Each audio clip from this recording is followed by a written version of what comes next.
안녕하세요. 브레인업TV 전용호입니다. 이제 몇 달 뒤면 초등학교 입학이 시작되죠.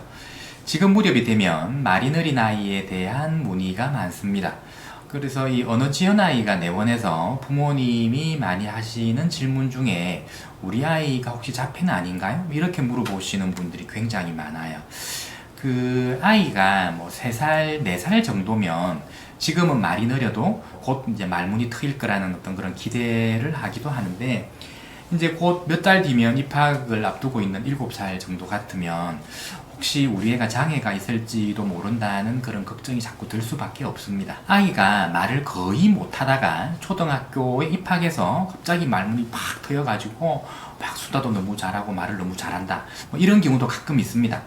그런데 이제 그런 경우는 사실은 좀 많이 희박합니다. 애가 언어에 문제가 있는 거는 확실한데 과연 그 원인이 무엇이냐? 크게 봐서 자폐 스펙트럼 장애와 지적 장애, 이 둘 중 하나라고 보시면 되는데, 우리 애가 과연 자폐인지 아니면 지적 장애인지 많이 궁금해 하십니다. 그 구별에 대해서 말씀드리겠습니다. 제일 먼저 생각을 하셔야 될 것은, 자폐와 지적 장애란 것은 일단 그 사람이 만든 기준이라는 겁니다. 즉 어디까지가 자폐인지 어디서부터가 지적장애인지는 요즘 사람이 정한 것이지 뭐 원래부터 뭐 정해져 있던 뭐 불고불변의 법칙 뭐 그런 게 아니에요. 그래서 나이가 어릴수록 이 자폐와 지적장애는 구분이 좀 애매하기도 하고, 그리고 어릴수록 그 중간 부분이 이렇게 어느 정도 이렇게 겹치는 부분이 있을 수밖에는 없습니다. 제가 예전에 한 1년 전에 그 말씀드렸던 마리너리 어린아이 병원마다 진단이 다른 이유라는 영상이 있는데, 그 링크를 해드릴 테니까 보시면 도움이 되실 거고요. 물론 한 7살 정도가 되면 이 자폐와 스펙트럼 장애는 거의 대부분 확연하게 차이가 납니다. 이 자폐 스펙트럼 장애는 스펙트럼이라는 말 그대로 아주 다양한 형태로 나타나요. 사회성의 교류라는 기준은 아주 간단하지만 그 실제 생활에서는 너무나 다양해서 부모님들이 같이 일하는 직장 동료 중에서도 한두 명은 꼭 있을 정도로 그렇게 흔하기도 합니다. 성인 말고 한 7세 정도의 아이 기준으로 말씀을 드리자면, 자폐의 특징은 이제 상동행동, 우리가 일상생활에서 볼 수 없는 어떤 특이한 행동을 계속 반복하죠. 그걸 상동행동이라고 하는데, 좀 흔한 것으로는 뭐 제자리에서 빙빙빙 돈다든지, 제자리에서 계속 이렇게 뛴다든지, 혹은 고기를 끄덕끄덕 한다든지, 뭐 그런 것들이 좀 흔하지만 애들마다 다 특성이 있고요. 또 그 상동 언어, 우리가 볼 땐 특별한 의미가 없는 특정한 단어나 말을 계속 반복하는 것. 그 다음에 이제 감각의 과잉, 주로 그 청각 과잉이 제일 흔하고요. 그 다음에 촉각, 몸에 뭐가 되면 가지러치게 놀라거나 싫어하는 촉각 과잉, 미각 과잉, 뭐 이런 것들이 있고요. 그 다음에 이제 제일 우리가 잘 알고 있는 눈 맞춤이 안 되는 것, 그리고 평소에 언어가 말을 거의 잘 못하는데 갑자기 뜬금없이 너무나 멀쩡하게 몇 마디씩 해서 부모님을 깜짝 놀라게 하는 경우도 있고요. 그리고 타인에 대해서 많이 무관심해서 같은 또래 아이들과 같은 공간에 있어도 친구에게 거의 관심을 두지 않고 혼자서만 놀려고 한다든지, 사람에 대해서는 관심이 없는데 특정 무생물에 대해서는 지나치게 관심을 가지는. 예전에 이제 저희 한의원의 어떤 자폐 친구는 이제 부산말로 봉다리라고 하는데, 이 까만 봉지, 우리가 흔히 쓰는 까만 봉지만 보면 야 봉다리야 이러면서 막 그걸 지나치게 막 이렇게 관심을 가지는 뭐 그런 특징을 가집니다, 이 자폐가.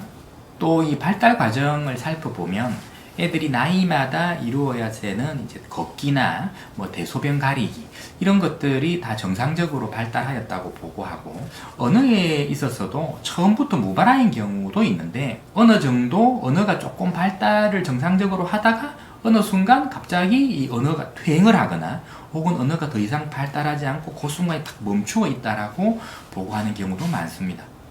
그 아이를 이렇게 진맥하면서 촉지를 해보면 대근육의 발달은 이제 거의 정상인데 소근육이 약한 경우가 많아요. 이에 반해서 이 지적 장애는 자폐의 특징이 없는데 말이 느리다, 근데 7살 정도다, 그러면 거의 대부분은 지적 장애라고 보시면 되는데, 이게 이제 아이에 따라서는 이제 한의원의 이제 새로운 공간, 처음 보는 사람, 이를 만나면 굉장히 공포나 두려움 이런 것이 많기 때문에 진맥을 하려고 손만 살짝 갖다 대었는데도 막 심하게 막 자지러지게 울어요. 그럼 애가 너무 감각과잉 이런 걸로 자폐 특징 감각과잉으로 보일 수도 있고, 진맥하리고 근처에만 가도 겁이 많아서 막 도망 다니면서 시선을 피하는 경우도 있어서 자폐로 오인할 수도 있겠죠.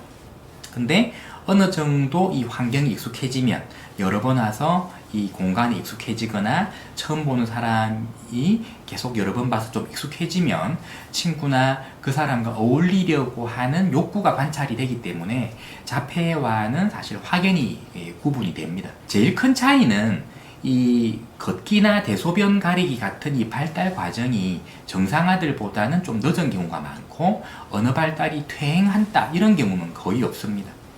그리고 가끔은 이 대근육이 약해서 잘 넘어지는 경우도 많고요. 그리고 이 턱 근육, 이 씹는 근육이 약해서 질긴 음식을 잘 먹지 못하거나 혹은 입도 이렇게 벌어져서 침을 흘리는 경우는 거의 지적장애에 가깝다고 보시면 돼요.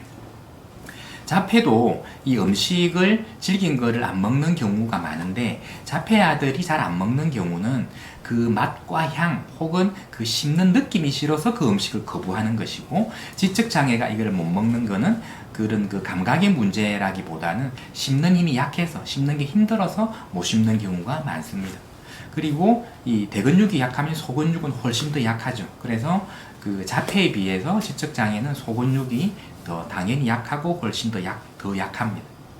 이 치료를 해보면 이 지적장애는 적절한 치료를 잘 받으면 조금씩 꾸준히 호전되는 경과를 밟거든요. 근데 이 자폐는 치료의 반응이 좀 더디다가 어느 순간에 갑자기 발전이 툭 있는 이렇게 계단식으로 호전되는 경과를 밟는데, 이게 지능이 높고 낮은 정도에 따라서 치료 반응도 좀 많이 다릅니다. 어떤 자폐아는 지능이 낮고 어떤 자폐아는 지능이 정상이거나 간혹 지능이 높은 경우도 있어서, 지능이 좀 낮은 자폐아는 지능이 낮으니까 지적장애로 보기가 쉽고요.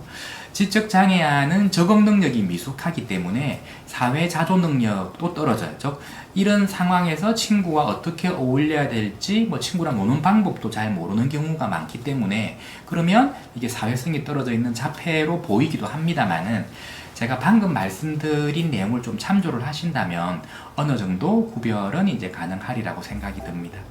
오늘은 자폐와 지적장애의 구별에 대해서 간단히 살펴보았습니다. 오늘은 여기까지입니다. 브레인업TV 전용호였습니다. 감사합니다.